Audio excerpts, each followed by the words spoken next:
So we have a tall task ahead of us. Our panel is titled Bringing It Together. So it is on us to bring together all of the discussions and we've heard so far, including very interesting implementation models and all the different experiments that are happening. So with that, I think, Abhijit, I'll ask you the first question of, we've heard many different things, improvements, tweaks, improvisations in the program, so newer livelihood approaches, more customized, targeting. We've heard about what locally makes sense. Tech was an interesting aspect, I thought. In reducing, I liked what I think John said was reducing the cognitive load on the workers, on the staff. I like what Shweta said. You also want to keep the essence of the human element in all of this. And some very interesting digital learning platforms that we heard about that JEEViKA is experimenting with. So any thoughts, any reflections from what you've heard in terms of what's being implemented? So that's one question, and hold that thought.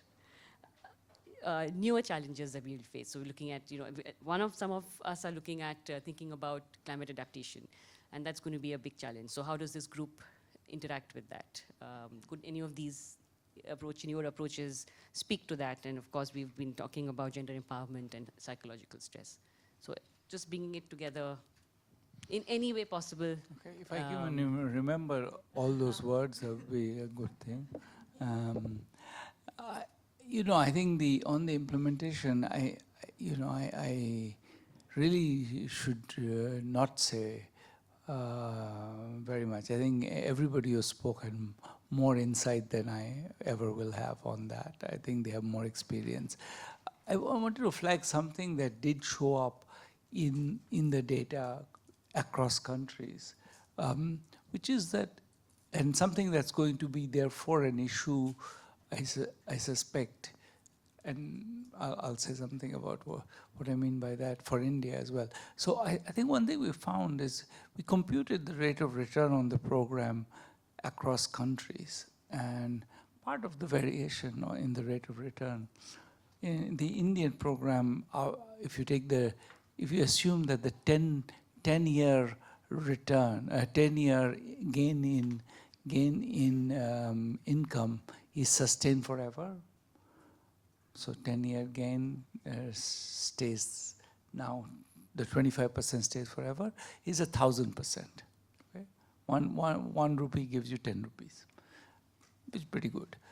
And lower in other countries, positive in almost every country, but and a big difference, and then I was wondering why it's so different, is in just the amount of resources that go into the resource people, the people sustaining the program.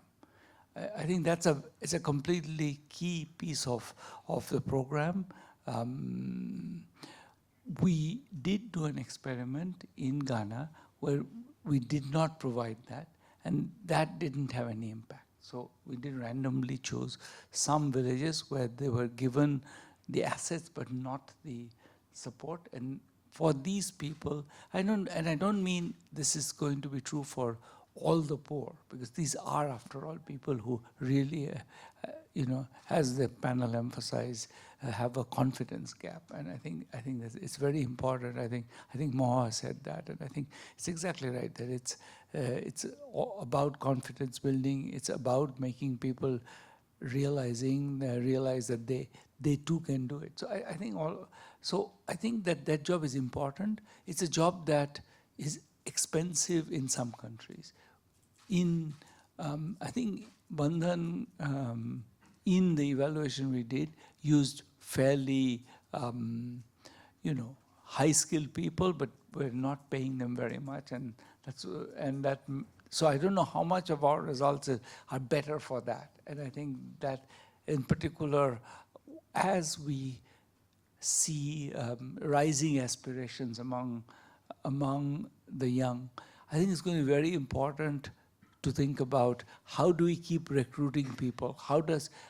And there the social message of the program is going to be very important, to tell people that this is not just another job. It's the job. It's a job that is transforming lives. I think telling that story powerfully and is going to help make the program sustainable. It's not just about, maybe justifying it to voters or to governments. It's also about actually being able to sustain the program. That if we don't tell the story well, we're going to eventually we'll run out of people who will, for the money they have, to do it with passion, do it with interest, do it with the punctiliousness that was emphasized in the panel discussion. I think that's the only thing I want to say about that particular about the implementation. I don't have any particular new insights on and all the other things that you asked. Let me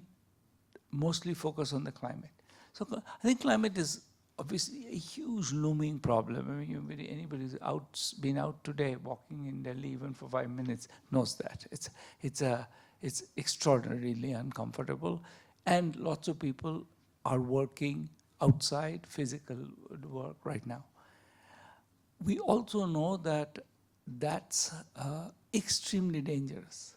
There is studies showing that in days like today, where the average daily temperature will be above 35 degrees, adjusted for humidity, people die.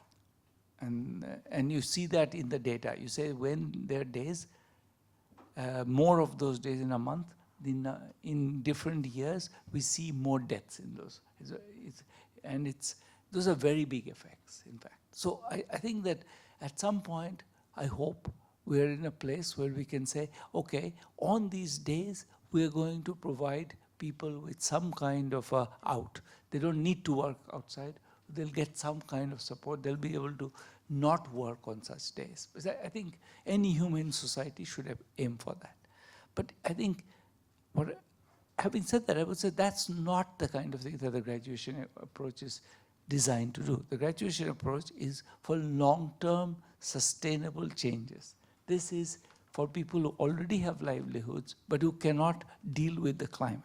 Those are different elements. And in that particular, take the example I gave of very hot days when life and work becomes impossible.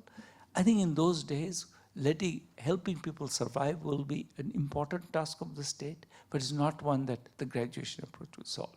What can the graduation approach do?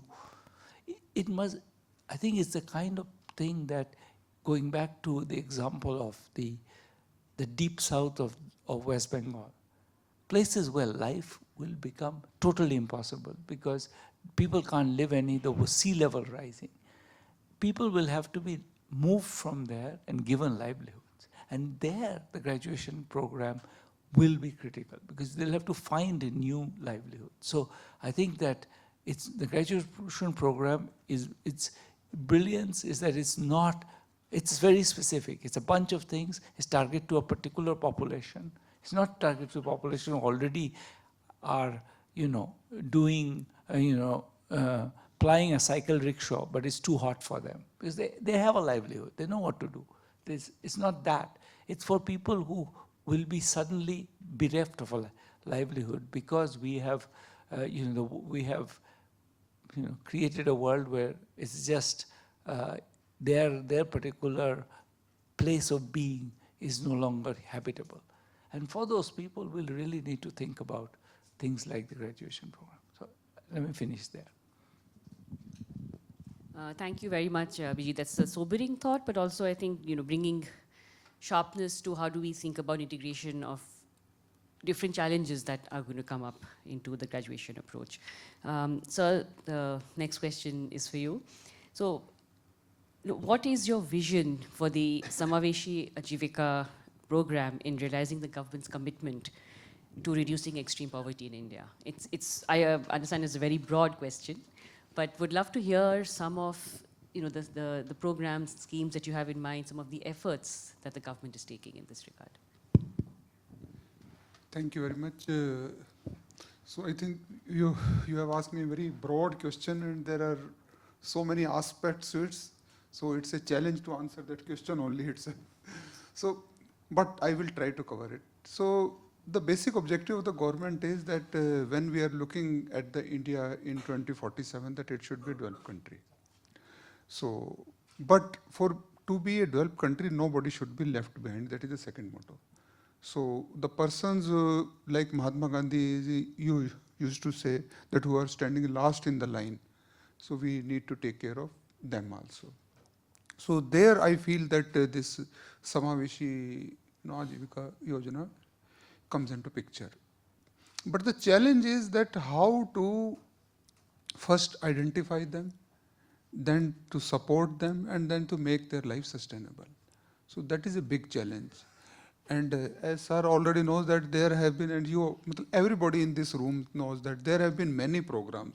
If I go back, there was used to be IRDP, TRISAM, then SGSY. So there was no shortage of the programs. We used to give them the asset also. Then there are programs for training also. So everything has been done already. But so what is so different in this graduation program? So that we need to now understand the nuances of that why it has become successful and why the NRLM has become successful. So I think when there are two successful programs, then if they marry together, I think the success is 100% sure. So, but there are challenges also. But we have got very successful model like Mahua was telling from the JEEViKA experience, I think. So we can take a learning from that also. So in fact, I was going to ask Mahua only, but I will ask that question separately to her, that what is one secret medicine that made the JEEViKA program so successful, but I will ask her separately. But I feel that what has been the basic success is that how we have involved the community in it. So I think if we involve the community, I think then the success is sure. And the second thing, I will take from Mr. Banerjee, the way he told the story, I will also like you tell a story. That I think story conveys many more things than telling the thing. That is I feel that whatever may be the challenge, like the climate challenge, maybe there are so many challenges. I feel the traditional knowledge, what our people have got in the field, that we need to tap into. Because there lies the solution. Why I'm saying this, I will clarify it with a story. So I belong to a forest service. And I was posted in this Sivni district of Madhya Pradesh. Somebody told me that there is one joint forest management committee that is doing very well. And they are taking care of this custard apple, if you know about this. Sharifa is called, Sitafal it is called. It's a very perishable community, but it's very tasty. And it comes around after this monsoon season ends, and people used to love it. They said their people are dealing in a collectivization, and they are selling this sharifa or custard apple in a collective manner. The whole community is taking care of this sharifa, and then they're selling it. And they have earned a lot of money also, and if I remember the correct figure was around 2.5 lakh they have sold this sharifa. So I said, okay, I will go to that village. I love to go to the field and like to interact with the people then. So I went to the village, and then they told me, sir, that कि मैं थोड़ा इसको हिंदी में भी use करूंगा, जैसे कि लोगों ने बताया कि सर हमने इसको इकट्ठा जो है कहते ऑक्शन किया, और इसका पब्लिसिटी लोकल न्यूज़पेपर में किया. We told every sarpanch nearby, and they came to us and we auctioned it. I said very good. तो मैं कहा आपने सारा इसको बचाया और फिर इसको बेचा. मैं कहा it's a very good thing. तो मैं कहा चलो मैं आपका देख के आता हूँ कि आप लोगों ने मतलब how did you managed it and how did you sold it. So I went to the forest area and so I was surprise. तो मैंने देखा कि कहीं कहीं हर पेड़ पे एक दो सीताफल बचे हुए थे, बाकी तो उन्होंने कहा कि सर वो ठेकेदार सब तोड़ के ले गए, but we have asked them that some sharifa should be left on the tree. मैं कहा why should it be left on the tree? कहता नहीं सर, ये सारे फल कोई आदमी थोड़ा ना खाएगा, पक्षियों को भी तो खाने के लिए कुछ छोड़ना चाहिए. So this is their knowledge. So nobody taught me this also in the academy or institution, but our people know. कहते सर वो पक्षी खाएगा तो इसका सीड किसी दूसरी जगह भी फेंक के आएगा और वहां भी नया शरीफा का फल आएगा. So this, I feel, is the knowledge our people have got. But we need to accept that knowledge and bring into our scheme. That I wanted to say. That was brilliant, sir. Thank you very much. So you answered a difficult, broad question so eloquently. So thank you for that. Very inspiring. And I hope my question to you is simpler than what both of them have complained about my question.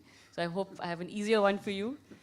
And I promise to do easier ones for them next time. So, there are many different approaches that we've been hearing today. So how will MORD balance the need for a standardized approach? Do you need a standardized approach? And how would you balance the need for a standardized approach with the flexibility required for the decentralized implementation that a program like this will require? Any examples that you have in mind from other programs that you've probably encountered? Thank you, Shobhini. You asked me a more specific question. Otherwise, for sure, I'd have taken you out of the room and sorted out a couple of things. So there is a need to have a standardized core approach, which everyone has agreed upon. However, within that, the nuanced approach, which may vary from state to state, it's also important. So like Shweta said, that the human touch is very important. But alongside, we also know what John said, that the Sarathi app is so important, so that we at least know that the measurement is being done systematically and uniformly, and the end results at the 2-year, 3-year, or even midline, it's coming out the way we have envisioned in the program itself.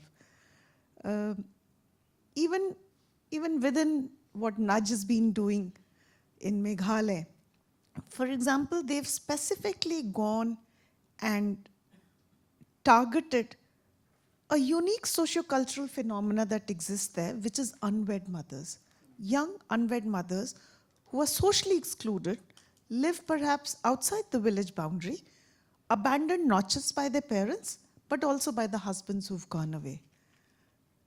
And they did their research and their identification in a unique manner, and then brought us that program. In fact, when that came for assessment and to give its approval, there were a lot of questions which were asked, for which we had to send a team and then go, find the justifications of it. And we came back so enlightened.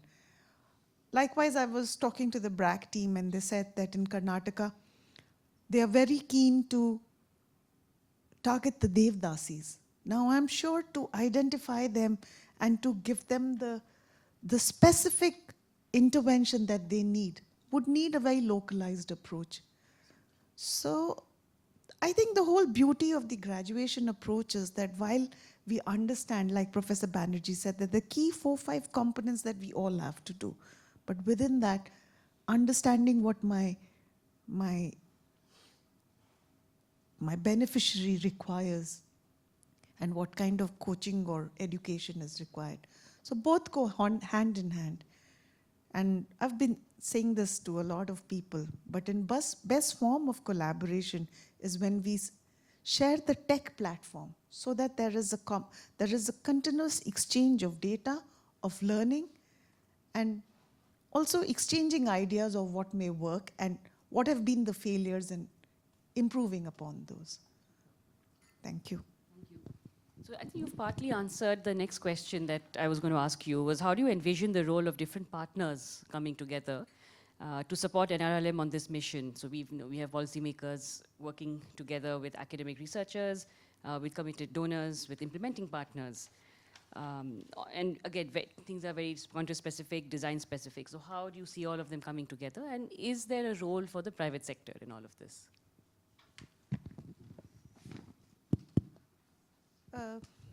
I will begin with a bit of an example. Just yesterday, a team of us had gone to Niti Aayog, where we wanted to discuss how the health part is not adequately taken care of, because there is Niti Aayog data and there is data elsewhere also, which says that in our country, almost 85% of the total spending goes into curative care, and only around 6% gets spent on preventive health care. And if I'm talking of a cohort of 10 crore rural women household, who's going to tell them about vector-borne disease or about blood pressure or about a cervical cancer screening? And against that context, we'd gone to Niti Aayog, and the member Niti Aayog said something very interesting. He said, we are policy makers and we can make the policy, and there are implementers who are going to implement with us. But for a country as vast as India, and for the numbers that we talk about, nothing falling short of a Jan Andolan will really make things move. And will it make us reach our dream of 2047 where no one's truly left behind? So your question really is, if I were to say it in one word, it is a Jan Andolan, where energy begets energy and more people keep joining.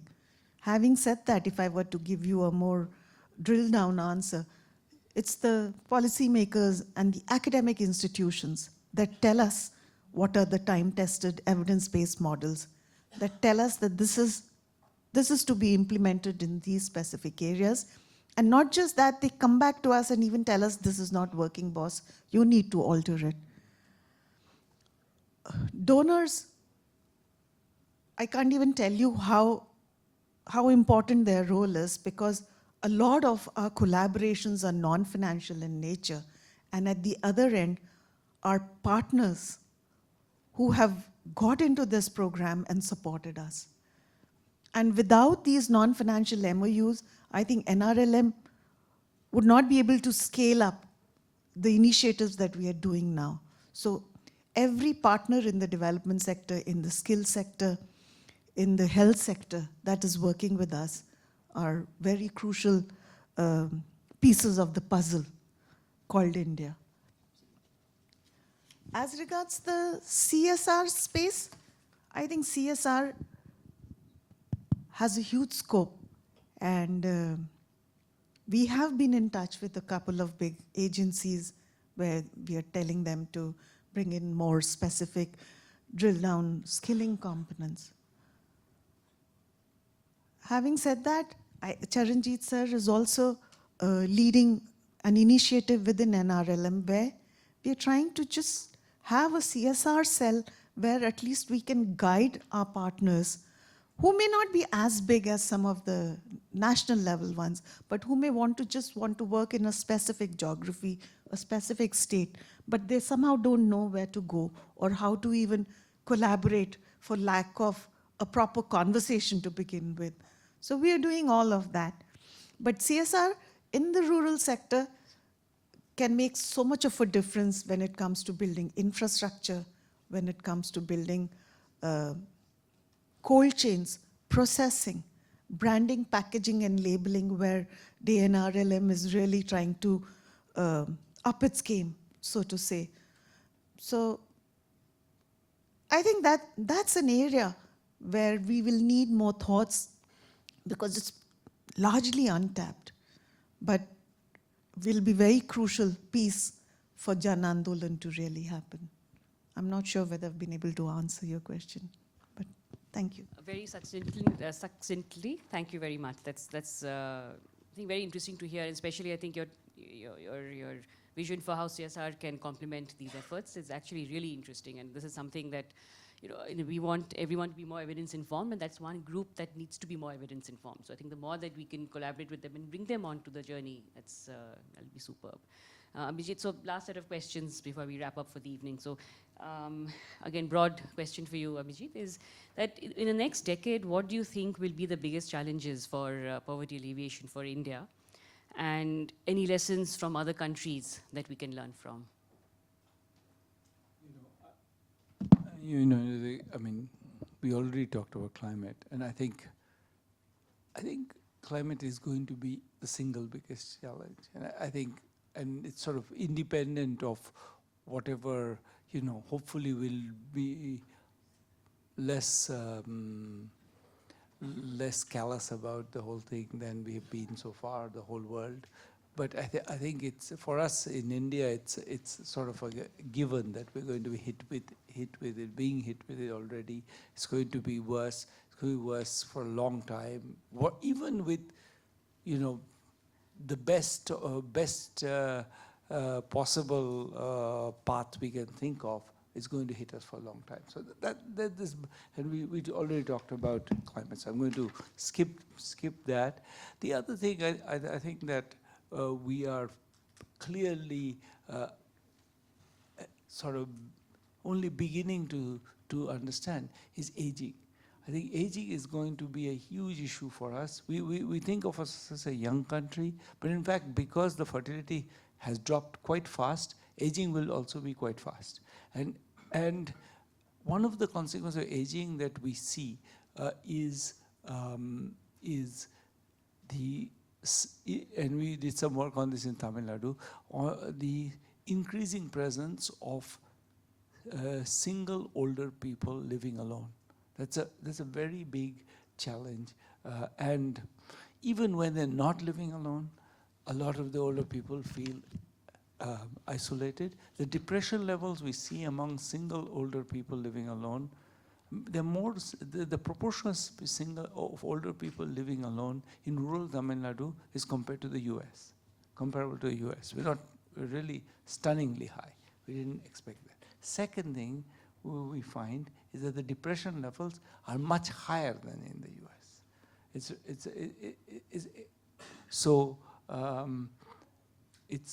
It's really majority of women. That's true everywhere.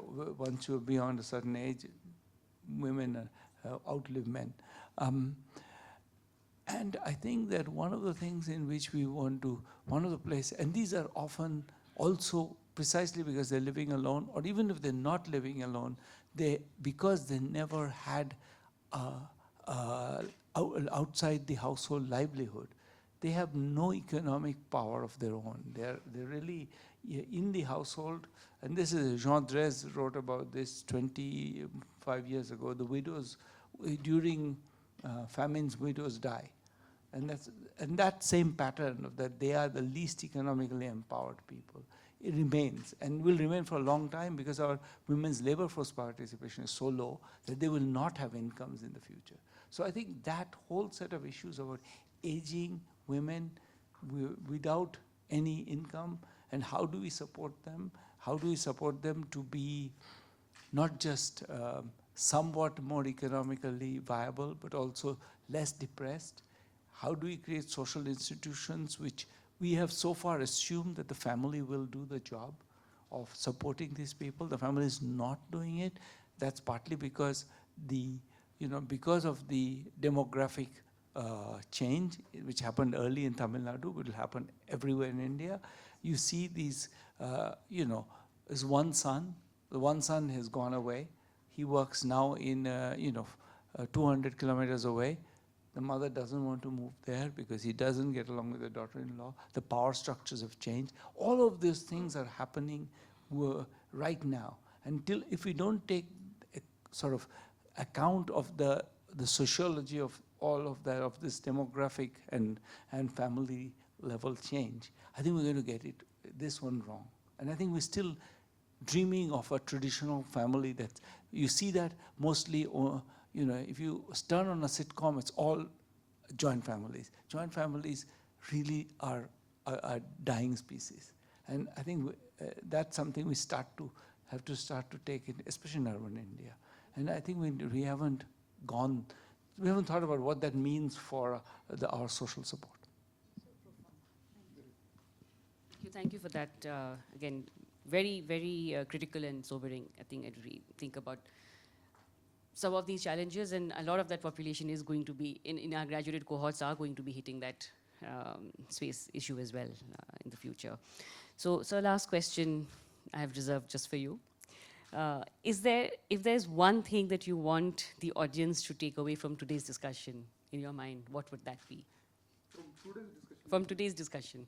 We've heard lots of different ideas, lot of energies coming together. Anything that inspired you, that you found interesting, or that you think you want the audience to take away? I think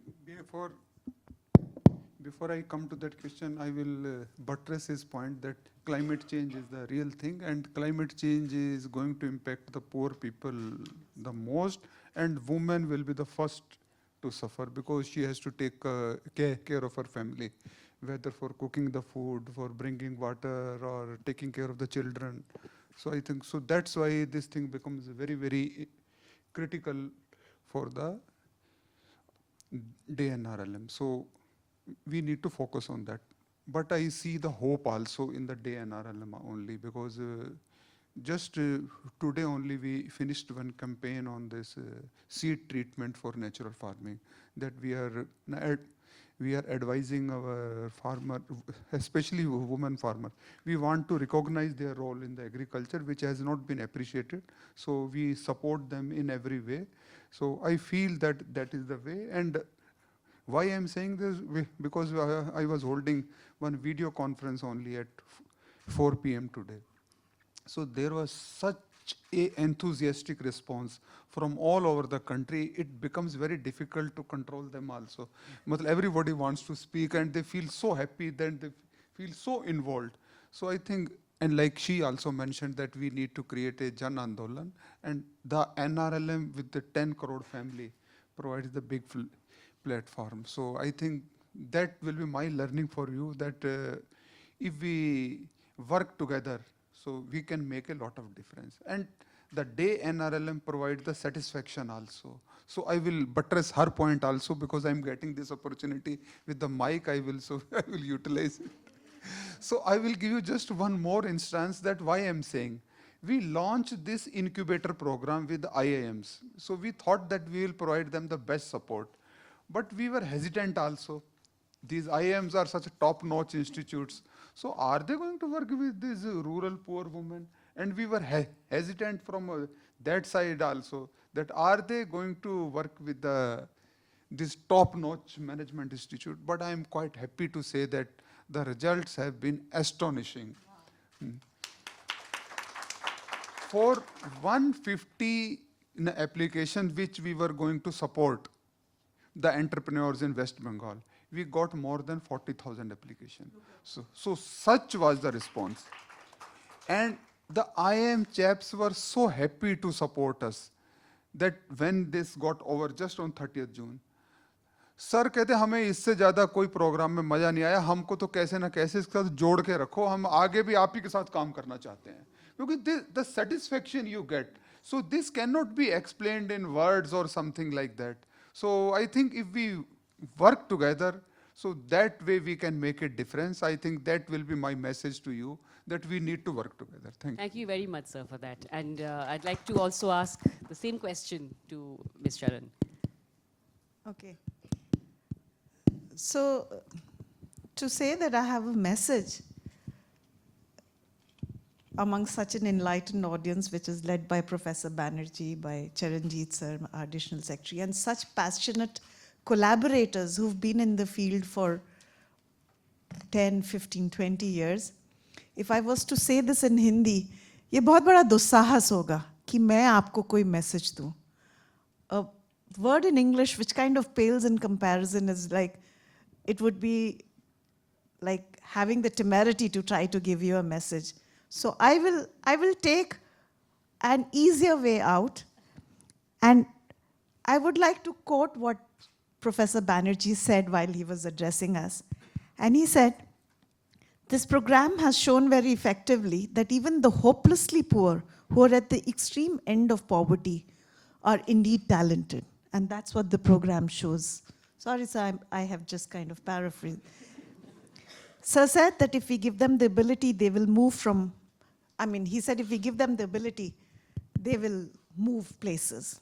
So I just want to give you one small message, that if we give these talented people the ability to do what they're truly capable of, they will move from identifying buses from their colors to identifying the buses from their numbers and move on to their unique individual journey.